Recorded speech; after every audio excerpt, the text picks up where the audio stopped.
Non uniformly एक्सेलेरेटेड motion, इस तरह के मोशन में एक्सेलरेशन कांस्टेंट नहीं होता है, ऑब्वियस है वेलोसिटी भी कांस्टेंट नहीं होगा।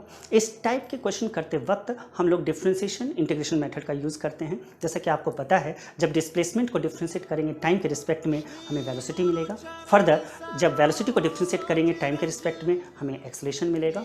वेलोसिटी को dv/ds मल्टीप्लाई करके भी एक्सेलरेशन को कैलकुलेट किया जा सकता है।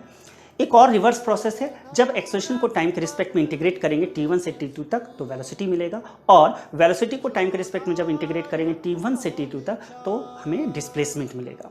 तो चलिए इस पे बेस्ड कुछ एक एग्जांपल लेते हैं। जैसा कि यहाँ इस क्वेश्चन में आपको दिया गया है वेलोसिटी का एक इक्वेशन v = at + bt², जहाँ t टाइम है और टाइम का लिमिट आपको दे दिया गया है 1 सेकेंड टू 2 सेकेंड, और आपको कहा गया है कि आप डिस्प्लेसमेंट बताइए क्या होगा। तो अभी हमने देखा कि जब वेलोसिटी को टाइम के रिस्पेक्ट में इंटीग्रेट करते हैं हमें डिस्प्लेसमेंट मिलता है। इंटीग्रेशन का एक सिंपल रूल है कि x की पावर n हो तो n+1 डिवाइडेड बाई n+1 हो जाता है। तो यहाँ t का इंटीग्रेशन क्या हो जाएगा t²/2, और t² का इंटीग्रेशन क्या हो जाएगा t की पावर 3/3। यहाँ हम लिमिट ले लेंगे 1 से 2 सेकेंड तक, चूँकि सारी वैल्यू दिया हुआ है हम यहाँ रखेंगे, सॉल्व करेंगे और हमें इस क्वेश्चन का आंसर मिल जाएगा। एक और एग्जाम्पल लेते हैं इसी तरह का। इस बार आपको वेलोसिटी का एक क्वेश्चन दिया गया है vx = βx⁻²n, और आपको एक्सेलरेशन कैलकुलेट करना है।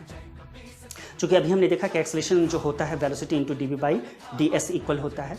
अच्छा, डिफ्रेंशिएशन का एक रूल क्या है कि x की पावर n हो तो पावर मल्टीप्लाई हो जाएगा और पावर में एक माइनस हो जाएगा। तो यहाँ इस मेथड को हम यूज़ करेंगे और इस तरह से इस क्वेश्चन का आंसर भी आप निकाल सकते हैं। आसान तो नहीं कहेंगे, लेकिन थोड़ी बहुत प्रैक्टिस से इस तरह के क्वेश्चंस आप कर सकते हैं। एक और एग्जांपल लेते हैं। इस बार आपको डिस्प्लेसमेंट का एक इक्वेशन दिया गया है x = 8 + 12t - tq, और क्वेश्चंस में आपको एक्सेलरेशन पूछा गया है एट अ टाइम जब वेलोसिटी 0 हो। तो पहले तो हम डिस्प्लेसमेंट को डिफ्रेंशिएट करके वेलोसिटी कैलकुलेट कर लेंगे, और चूंकि वेलोसिटी यहाँ 0 दिया गया है तो v की जगह यहाँ 0 रखेंगे। यहाँ से आपको टाइम मिल जाएगा जो कि 2 सेकेंड के इक्वल होगा। अब चूंकि एक्सेलरेशन पूछा गया है एक बार और डिफ्रेंशिएट करेंगे वेलोसिटी को, तो हमें एक्सेलरेशन मिलेगा -6t। चूँकि टाइम पहले ही हम कैलकुलेट कर चुके हैं तो t की जगह हम 2 रखेंगे, तो -6 × 2 -12 मीटर/सेकेंड² इस क्वेश्चन का आंसर होगा। इस टाइप के क्वेश्चन एग्जाम में देखा गया बहुत बार पूछा गया है, तो ये हमारे लिए काफ़ी इंपॉर्टेंट भी है। तो इस तरह के क्वेश्चन पे हमें कुछ ज़्यादा ही प्रैक्टिस कर लेनी है।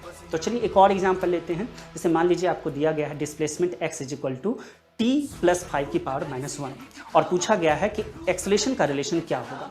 ठीक है, डायरेक्टली प्रोपोर्शनल किनके होगा। तो पहले तो हम डिस्प्लेसमेंट को डिफ्रेंशिएट करके वेलोसिटी निकालेंगे, और एक और बार वेलोसिटी को डिफ्रेंशिएट करके हम एक्सेलरेशन निकालेंगे।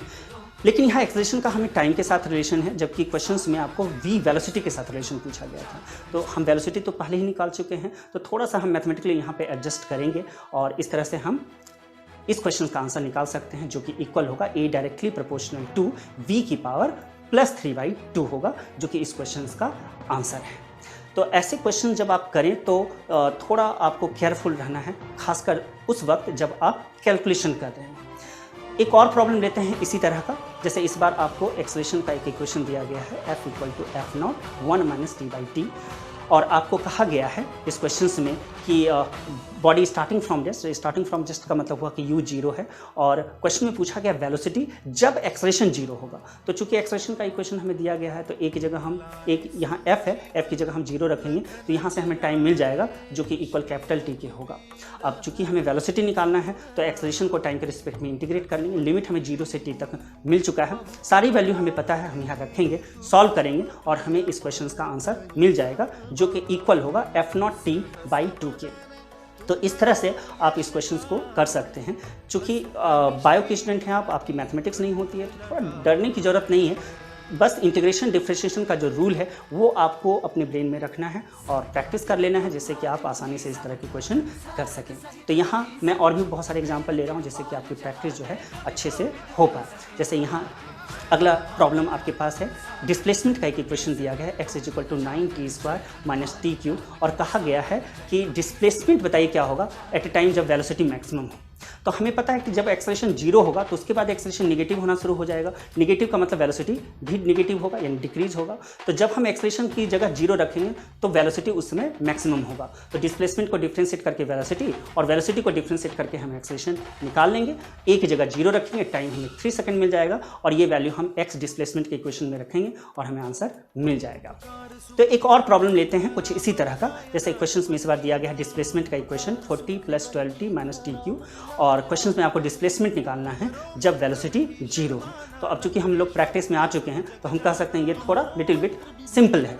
तो डिफ्रेंशिएट करके पहले तो वेलोसिटी निकाल लेंगे, v की जगह 0 रखेंगे, यहाँ से टाइम 2 सेकंड मिल जाएगा और x के एक्सप्रेशन में टाइम की वैल्यू रखेंगे और हमें आंसर मिल जाएगा जो कि इक्वल होगा 56 मीटर के। तो इस तरह से आप क्वेश्चंस को कर सकते हैं, आसानी के साथ तो नहीं लेकिन थोड़ा प्रैक्टिस करके आप कर सकते हो। एक और प्रॉब्लम लेते हैं। इस बार आपको डिस्प्लेसमेंट का एक इक्वेशन दिया गया है x = a e की पावर -αt + b e की पावर βt और थोड़ा कॉम्प्लिकेटेड है। इसमें कहा गया है कि वेलोसिटी इंक्रीज होगा या डिक्रीज। तो सबसे पहले तो आप डिफ्रेंशिएट कर लीजिए इनको। डिफ्रेंशिएट करने के बाद आप देखेंगे कि फर्स्ट टर्म जो है उसका पावर भी नेगेटिव है और मल्टीप्लाई भी नेगेटिव में है। तो इसका मतलब है कि फर्स्ट टर्म जो है वो टाइम के साथ डिक्रीज होगा। अगर फर्स्ट टर्म टाइम के साथ डिक्रीज होगा तो सेकेंड टर्म चूंकि पॉजिटिव है तो हम कह सकते हैं कि वेलोसिटी जो है ओवरऑल टाइम के साथ इंक्रीज करेगा, जो कि इस क्वेश्चन का आंसर है। तो इस तरह से आप इस तरह के क्वेश्चन भी आप कर सकते हैं। एक और एग्जांपल ले लेते हैं। इस बार आपको डिस्प्लेसमेंट का एक इक्वेशन दिया गया है s = 3t² + 7t² + 14t + 5 और आपको इस क्वेश्चन में निकालना है एक्सेलरेशन और टाइम दे दिया गया 1 सेकेंड। तो अब ये सिंपल कह सकते हैं क्योंकि आप डिस्प्लेसमेंट को डिफ्रेंशिएट करके पहले तो आप वेलोसिटी निकाल लो और एक बार और डिफ्रेंशिएट करके आप एक्सेलरेशन निकाल लीजिए और टाइम चूँकि आपको 1 सेकेंड दिया गया है आप यहाँ वैल्यू रखेंगे और इस तरह से आपको इस क्वेश्चन का आंसर मिल जाएगा जो कि इक्वल होगा 32 मीटर/सेकेंड स्क्वायर के। तो इस तरह के क्वेश्चन जो है एग्जाम में बहुत बार आए हैं।